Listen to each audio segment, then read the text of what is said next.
Halo guys, selamat datang kembali di Republik Rupiah. Hari ini kita bakal bahas tentang likuiditas makro global yang lagi merosot. Nah, kita bakal memperlihatkan bagaimana skenario untuk kripto di kuartal kedua tahun 2024 ini. Apakah bearish? Kalau iya, kapan kita bakal melanjutkan momentum bullish lagi? Oke, let's go.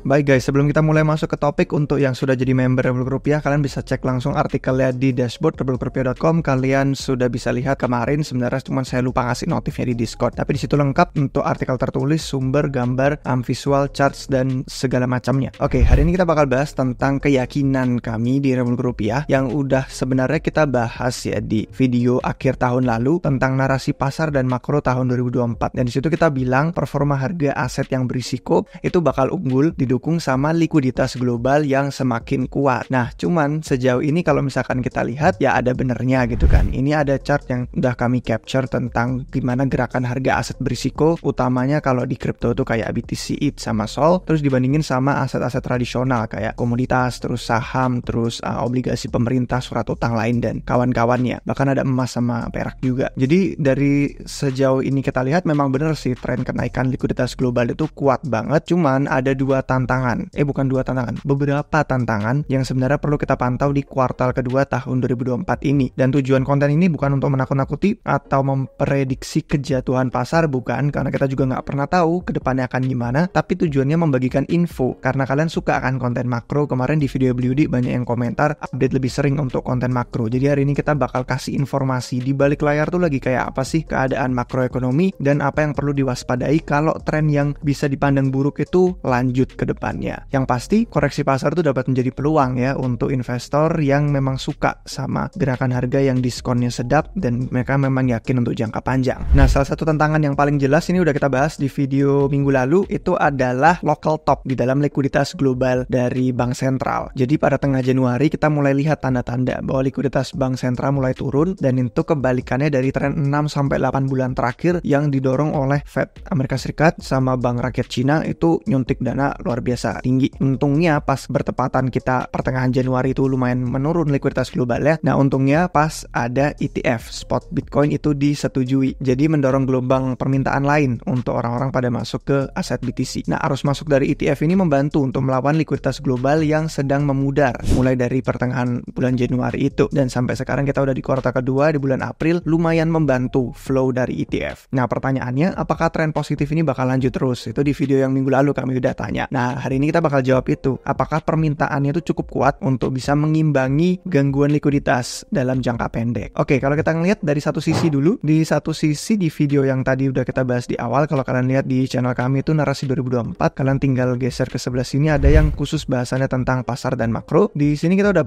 bahas pandangan kalau sebenarnya dari sisi Fed Amerika Serikat, likuiditasnya itu sekarang dibandingin sama 6-8 bulan lalu itu kurang bagus. Jadi bagusan 6-8 bulan lalu, sekarang tuh kayak Fed masih membiarkan Treasury AS itu bisa untuk dikurangi dari neraca belanjanya. Cuman pengurangannya itu disalib sama penurunannya RRP atau repo yang cepat dalam 8-9 bulan terakhir, yang sudah membantu sebenarnya dorongan likuiditas bersih. Jadi harga aset-aset kripto naik. Cuman penurunan ini melambat baru-baru ini, penurunan RRP-nya si repo. Dan tanpa ada bottom setidaknya saat ini ya. Tanpa itu volatilitas bisa meningkat kalau misalkan aset berisiko itu tertekan harganya. Jadi intinya itu, kejadiannya mana tepat lagi pas musim perpajakan di AS kan. Kemarin kayaknya ada deh kripto Twitter di Indonesia kalau nggak salah, foundernya Exchange Thrift itu juga ngasih tweet kalau pas banget waktunya orang-orang lagi ada musim perpajakan di AS, jadi mungkin bakal ada kekeringan likuiditas entah dari sisi reksadana atau dari cadangan. Dan berkurangnya likuiditas Fed Amerika Serikat dalam jangka pendek ini bisa meningkatkan risiko koreksi pasar yang lebih luas. Itu di satu sisi. Sementara di sisi yang lain ada yang namanya yield obligasi pemerintah AS itu lebih tinggi dan dolarnya lebih kuat. Nah, yang kita maksud itu adalah pandangan ekonomi AS dari yang tadinya orang-orang pada bilang resesi, itu jadi berubah. Sekarang orang jadi mikirnya kayak ekonomi AS kuat, ayo bakal dipercepat semakin baik. Dan indeks aktivitas ekonomi AS biasanya pakai ISM, itu tampak ada bottom juga beberapa bulan lalu. Dan indikator penting lain juga lagi ngikutin polanya yang mirip. Dan ini biasanya lingkungan yang bagus sih untuk komoditas dan kenaikan harga minyak belakangan. Kalau kalian lihat ditambah lagi ada angka CPI yang panas juga, itu jadi kayak orang-orang kembali lagi nih narasinya bahwa inflasi yang lebih tinggi akan terjadi lebih lama, dan itu jadi pusat perhatian lagi sekarang. Lihat aja lonjakan yield nih, kalau misalkan kalian lihat di chart, ini yield obligasi pemerintah AS yang melonjak dan trend line-nya itu naik gitu kan, higher high, higher low. Dan setelah angka CPI yang terbaru kemarin, ekspektasi orang jadi kedorong dari yang tadinya katanya suku bunga bakal dipotong di bulan Juli, ganti jadi kedorong ke bulan September tahun ini. Jadi simpelnya momentum ekonomi yang kuat dan kekhawatiran adanya inflasi yang baru itu akhirnya meredam skenario pemotongan suku bunga dari yang tadinya ini dalam waktu dekat nih bakal dipotong jadi rada nanti. Tambah juga ada keadaan fiskal dari Amerika Serikat yang kurang sustainable, jadi ada tekanan itu dari yield Treasury AS yang semakin tinggi ini. Dan kalau yield 10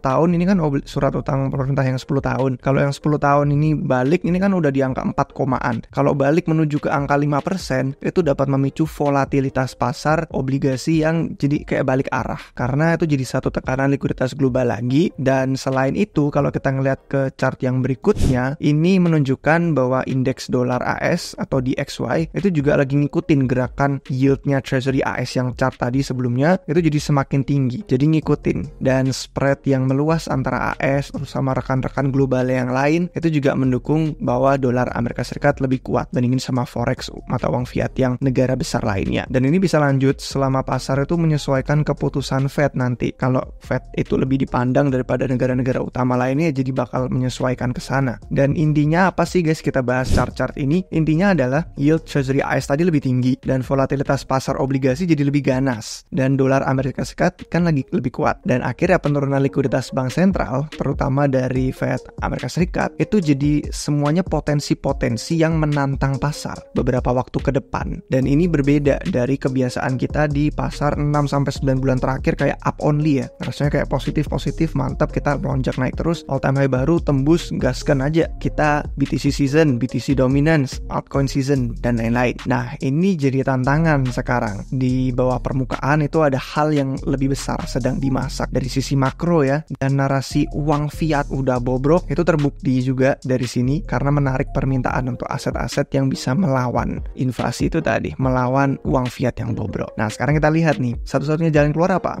Kalau jalan keluar untuk defisit AS itu cukup jelas. Kita lihat chart ini ya. Ini adalah bukti bahwa defisit fiskal AS itu jadi kita bisa pantau dari sisi pemerintah untuk program belanjanya mereka sama utang bersihnya mereka itu jauh lebih tinggi daripada pendapatan totalnya pemerintah. Jadi mereka keluar lebih banyak daripada yang masuk, dan itu pun belum menghitung dari program belanja yang bukan diperintahkan, yang memang discretionary istilah bahasa Inggris itu. Jadi semakin lama tren ini berlanjut nih, kalian lihat di chartnya ya, keluarnya lebih besar daripada yang masuk, semakin besar utang Treasury AS yang harus diterbitkan untuk mendanai itu. Dan semakin banyak likuiditas dolar Amerika Serikat akhirnya diperlukan untuk mendukung itu, mendukung pengeluaran tadi. Jadi intinya itu defisit makin meningkat, akhirnya tambah besar utang Treasury AS, akhirnya lebih banyak likuiditas dolar Amerika Serikat, dan harga aset bakal terdorong semakin tinggi. Jadi ini adalah prosedur operasi yang memang udah standarnya sejak krisis global tahun 2008 tuh selalu kayak gitu sekarang. Lihat aja korelasi antara level utangnya AS, ini chartnya lumayan memusingkan sih, tapi intinya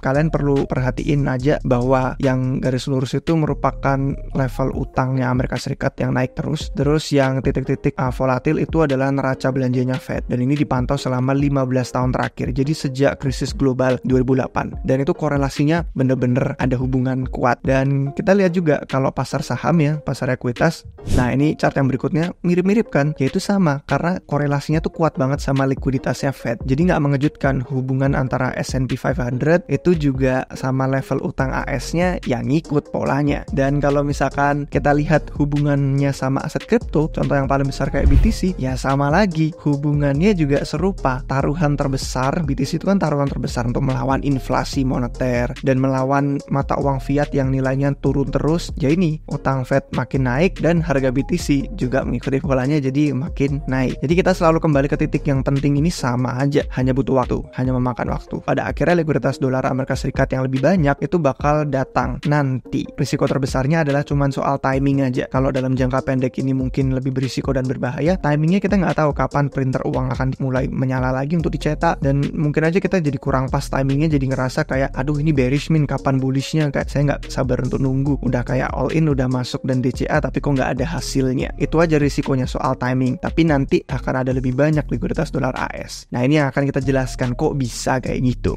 Sumber likuiditas dari dolar AS yang bakal nambah lagi itu ya sebenarnya karena Fed pada akhirnya juga bakal menghentikan kebijakan moneter mereka yang sekarang lagi ketat dan kembali lagi untuk memperbesar neraca belanja mereka. Tapi ada sumber likuiditas lain sebelum mereka istilahnya melonggarkan kebijakan moneter itu dan pivot gitu ya. Ada yang paling jelas dan tinggi kemungkinannya itu ya likuiditas USD dari bank, karena Fed itu bisa menyingkirkan treasury AS mereka dari hitungan, terus nanti jadi ada ruang untuk modal lebih untuk digunakan hal lain di pasar keuangan. Dan itu juga memungkinkan bank untuk bisa beli treasury AS yang besar, dibantu sama ada program namanya SRF di Fed. Itu program kalau misalkan bank nggak diharuskan lagi untuk megang modal tambahan di atas dari treasury AS yang mereka pegang, ya mereka bisa langsung beli tuh treasury AS, terus itu dipakai sebagai jaminan untuk ambil pinjaman dari program Fed yang tadi SRF, terus beli lebih banyak treasury AS deh. Jadi kayak feedback loop, dan dengan hasil pinjaman itu artinya ya bank bisa ngebit si Fed AS. Ini pilihan yang lebih menarik secara politik daripada mereka harus pivot secara agresif dari yang tadinya kebijakan moneter ketat banget jadi harus dilonggarkan. Dan ini bukan cuma teori, kalian bisa ngelihat contohnya persis itu yang dilakukan sama Fed pas kemarin COVID, pas kemarin pandemi tahun 2020. Nah kalau misalkan kalian nggak percaya, kalian bisa cek sendiri datanya, udah banyak pakar makro, dan ini semua kita juga hanya mengutip dari ahli makro, karena saya sendiri bukan pakar makroekonomi. Saya cuma baca dan ngelihat hasil analisis mereka, kemudian saya bagikan ke kalian. Dan salah satunya itu adalah Michael Howell. Michael Howell di sini diwawancarai sama Hidden Forces, dan dia salah satu pakar terkemuka yang membahas tentang siklus likuiditas global. Dan dia diwawancara ini itu membagikan pandangan yang mendalam tentang keadaan pasar saat ini. Jadi daripada kalian misalkan harus nonton videonya full ini hampir 1 jam, ada pesan utama yang bisa kami kasih ke kalian, pesan-pesan yang relevan dengan topik bahasan kita hari ini. Yaitu yang pertama, judulnya ya, Era Baru Pencetakan Uang. Nah latar belakangnya gini, si Howell itu melihat dunia itu beda dari ekonom tradisional, beda dari kebanyakan investor. Selama dia tadinya kerja di Salomon Brothers, si Howell itu sadar kalau dengan melacak arus dana global, terutama bedanya ini, sumbernya dari mana, dipakainya untuk apa. Nah kalau dia melacak itu, dia bisa memprediksi keadaan ekonomi dan pasar secara lebih akurat. Dan kerangka investasinya itu berpusat di sekitar sumber arus dana. Dan kalau misalkan digabungin itu jadi komponen-komponen inti yang merupakan likuiditas global. Uang di seluruh dunia itu kayak apa arusnya, sumbernya dari mana, masuknya kemana. Nah kalian bisa lihat di salah satu chart yang dia produksi, karena si Michael Howell itu kan pendirinya Cross Border Capital. Jadi di chartnya Cross Border Capital ini kalian bisa lihat langsung bahwa dia mengukur likuiditas global dengan cara pakai sumber-sumber yang memang caranya menantang sih, cuman sumber-sumbernya itu bagus. Yang pertama sumbernya itu dia ngelihat likuiditas dari bank sentral.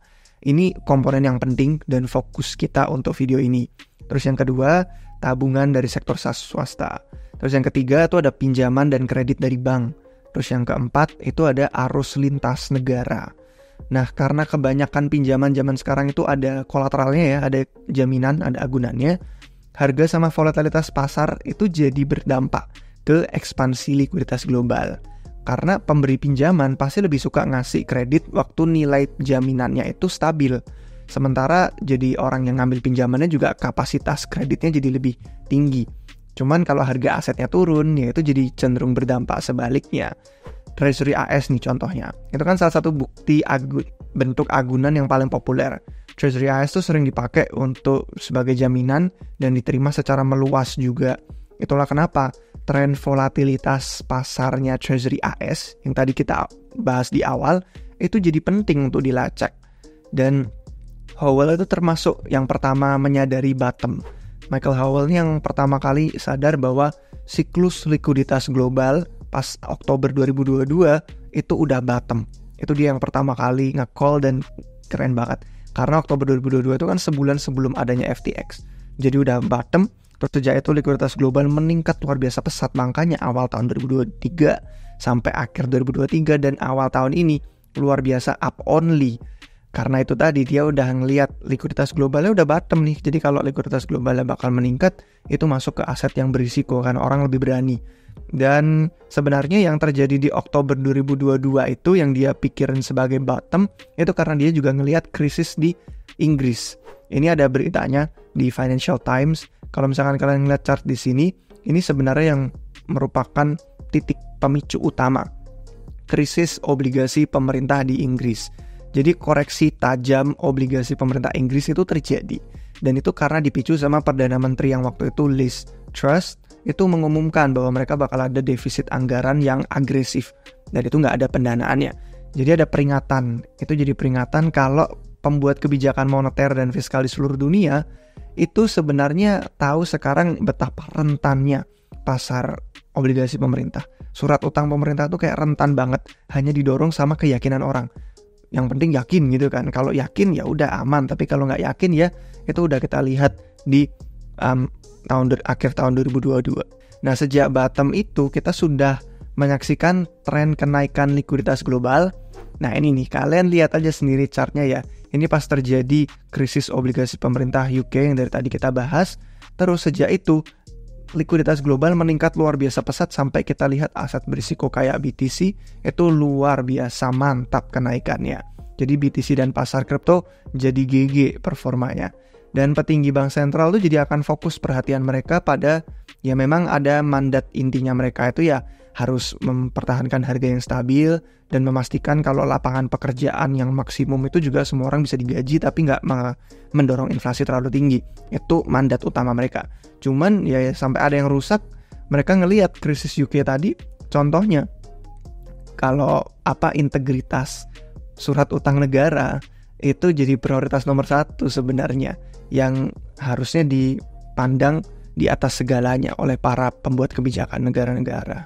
Jadi setelah kita melihat dari semua keadaan makro itu tadi dan kenapa likuiditas global yang tadinya meningkat kemudian sekarang melambat itu bisa jadi hal yang menantang pasar dan itu adalah hal yang perlu kita pantau dan kita lacak, saya bakal tutup dengan beberapa pesan yang dibagiin sama video-video yang menarik sih. Tadi ada videonya dari Michael Howell ya, tapi ada juga videonya dari Stan Druckenmiller sama Paul Tudor Jones. Nah ini semua mereka bahas tentang dolar, tentang utang, dan tentang inflasi moneter. Jadi pas bulan Desember kemarin si Michael Howell tuh percaya katanya dolar AS bakal melemah selama masuk tahun baru 2024 ini. Pandangan itu masih belum terjadi kalau diukur sama mata uang fiat lainnya. Cuman udah terbukti kalau diukur sama BTC, emas, sama bahkan beberapa saham teknologi AS. Howell juga percaya kalau tren inflasi moneter yang lebih kuat, yang lebih luas maksud saya, itu bakal terus menguntungkan aset seperti Bitcoin. Karena itu jadi taruhannya inflasi. Sama kayak istilahnya bisa dibilang itu emas digital yang eksponensial. Itu kalimat yang luar biasa menarik sih untuk mendeskripsikan aset BTC ke investor tradisional.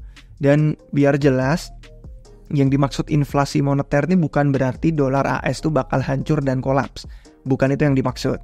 Karena dibandingin sama mata uang fiat lain, ya dolar AS masih jadi raja. Kayak si Howell itu bilang ya, saya nggak percaya kalau yen itu bakal jadi mata uang yang kuat. Ada alasannya. Dan dia juga pikir ekonomi Eropa lagi kacau berantakan. Terutama gara-gara perang di Ukraina, jadi kerugian suplai energi. Jadi dia nggak bisa membayangkan mata uang Eropa tuh bakal jadi yang kuat juga.